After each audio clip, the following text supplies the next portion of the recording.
హైదరాబాద్ నుంచి పుట్టపర్తికి బయలుదేరారు రాష్ట్రపతి ద్రౌపది ముర్ము. బేగంపేట ఎయిర్పోర్ట్ నుంచి ప్రత్యేక విమానంలో పుట్టపర్తికి పయనమయ్యారు. పుట్టపర్తి ఎయిర్పోర్ట్లో రాష్ట్రపతి ముర్ముకు సీఎం చంద్రబాబు స్వాగతం పలకనున్నారు. ఆ తర్వాత అక్కడి నుంచి ప్రశాంతి నిలయానికి చేరుకుని బాబా మహాసమాధిని దర్శించుకుంటారు. ఆ తర్వాత పుట్టపర్తి సత్యసాయి శత జయంతి ఉత్సవాల్లో పాల్గొంటారు. రాష్ట్రపతితో పాటు ఉపరాష్ట్రపతి రాధాకృష్ణన్, సీఎం చంద్రబాబు ఈ వేడుకల్లో పాల్గొంటారు. ఆ తర్వాత సత్యసాయి డీమ్డ్ యూనివర్సిటీలో నిర్వహించే 44వ స్నాతకోత్సవంలో ఉపరాష్ట్రపతి రాధాకృష్ణన్, సీఎం చంద్రబాబు పాల్గొంటారు. 18 మందికి డాక్టరేట్లు, 546 మందికి పట్టాలను ఉపరాష్ట్రపతి రాధాకృష్ణన్, సీఎం చంద్రబాబు ప్రదానం చేస్తారు.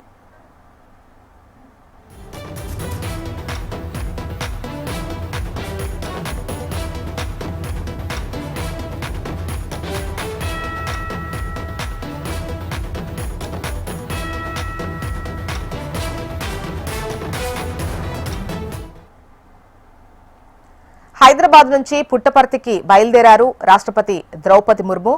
బేగంపేట ఎయిర్పోర్ట్ నుంచి ప్రత్యేక విమానంలో పుట్టపర్తికి పయనమయ్యారు. పుట్టపర్తి ఎయిర్పోర్ట్లో రాష్ట్రపతి ముర్ముకు సీఎం చంద్రబాబు స్వాగతం పలుకుతారు. ఆ తర్వాత అక్కడి నుంచి ప్రశాంతి నిలయానికి చేరుకొని బాబా మహాసమాధిని దర్శించుకుంటారు. ఆ తర్వాత పుట్టపర్తి సత్యసాయి శత జయంతి ఉత్సవాల్లో పాల్గొంటారు. రాష్ట్రపతితో పాటు ఉపరాష్ట్రపతి రాధాకృష్ణన్, సీఎం చంద్రబాబు ఈ వేడుకల్లో పాల్గొంటారు. ఆ తర్వాత సత్యసాయి డీమ్డ్ యూనివర్సిటీలో నిర్వహించే 44వ స్నాతకోత్సవంలో ఉపరాష్ట్రపతి రాధాకృష్ణన్, సీఎం చంద్రబాబు పాల్గొంటారు. 18 మందికి డాక్టరేట్స్, 546 మందికి పట్టాలను ఉపరాష్ట్రపతి రాధాకృష్ణన్, సీఎం చంద్రబాబు ప్రదానం చేస్తారు.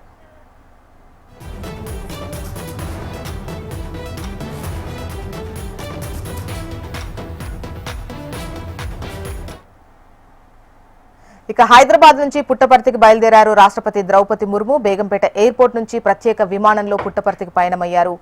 పుట్టపర్తి ఎయిర్పోర్ట్లో రాష్ట్రపతి ముర్ముకు సీఎం చంద్రబాబు స్వాగతం పలకనున్నారు. డీటెయిల్స్ మనకు ప్రవీణ్ అందిస్తారు లైవ్ లో. ప్రవీణ్,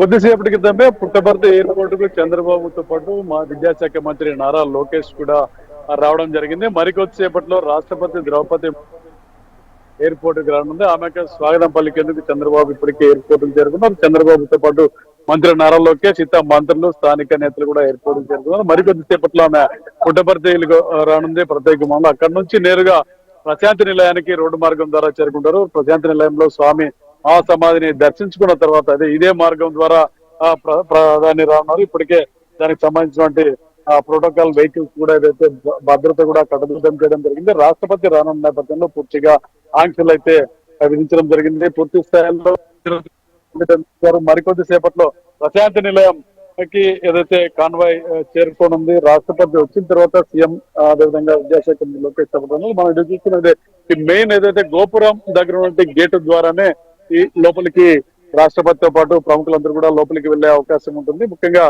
ఏదైతే రాష్ట్రపతి ఈ కార్యక్రమానికి చంద్రబాబుతో పాటు కొంతమందిని మాత్రమే అలౌ చేయడం జరిగింది. భద్రతా కారణాలు చూస్తే ఏదైతే స్వామివారిని సాయి కుల్వంతాల్లో సత్యసాయి మహాసమాధిని దర్శించుకున్న తర్వాత రాష్ట్రపతి ఇక్కడ నుంచి తిరిగి ఈ కార్యక్రమాల్లో పాల్గొన్న తర్వాత తిరిగి పుట్టపర్తి ఎయిర్పోర్ట్ కు చేరుకుంటారు. అక్కడ నుంచి ఏదైతే ప్రత్యేక విమానంలో నేరుగా రాష్ట్రపతి ఢిల్లీకి పయనమయ్యే అవకాశం ఉంది. ఏదైతే 12:20కి ఎగ్జాక్ట్ గా ఆమె పుట్టపర్తి ఎయిర్పోర్ట్ నుంచి ప్రత్యేక విమానంలో అయితే ఢిల్లీకి చేరుకున్నారు. అయితే ఈ మధ్యలోనే సాయి మందిరంలో ఆమె కొద్దిసేపు గడపన్నారు. మహా సమాధిని దర్శించుకున్న తర్వాత బాబా ఆశీస్సులు తీసుకున్న తర్వాత ఇక్కడి నుంచి ఆమె వెళ్తారు. అయితే ఈ రోజు మధ్యాహ్నం ఉపరాష్ట్రపతి రాధాకృష్ణన్ పుట్టపర్తికి రానున్నారు.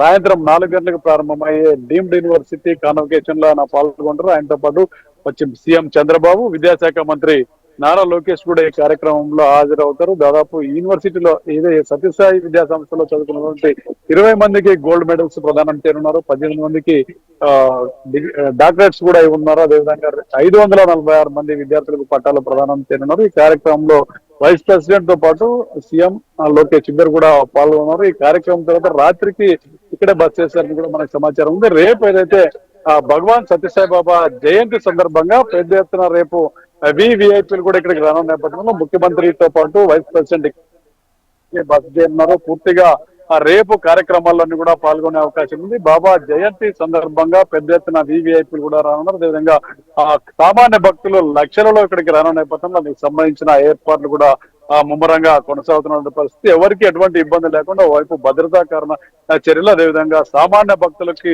భోజనంతో పాటు వసతి కల్పించేందుకు ప్రత్యేక ఏర్పాట్లు కూడా చేశారు. విదేశాల నుంచి వచ్చే భక్తులు కూడా ఎటువంటి ఇబ్బందులు పడకుండా అన్ని కార్యక్రమాలు చూస్తున్నారు. ఏదైతే అంతర్జాతీయంగా ఉండే సత్యసాయి సేవా సభ్యులందరూ కూడా పెద్ద ఎత్తున ఈ ఉత్సవాల్లో కార్యక్రమాలైతే కొనసాగిస్తున్న పరిస్థితి. పూర్తిగా ఈ రేపటితో పెద్ద ఎత్తున రేపు భగవాన్ జయంతి కావడంతో పెద్ద ఎత్తున రేపు ప్రజలు వచ్చే అవకాశం ఉంది. ఇప్పటికే పెద్ద ఎత్తున పుట్టపర్తికి చేరుకున్నారు. దాదాపుగా బయట కూడా పూర్తిగా వసతిగృహాలని పూర్తిగా నేపథ్యంలో జనాలు తాకిడైతే పెద్ద ఎత్తున పుట్టపర్తి కొనసాగుతుంది. ఈ నెల 24తో ఈ కార్యక్రమాలు ముగిసే అవకాశం. ముఖ్యంగా రేపు భగవాన్ జయంతికి అయితే పెద్ద ఎత్తున దేశ విదేశీ భక్తులు అయితే రానున్నారు. చూసిన రైట్ ప్రవీణ్.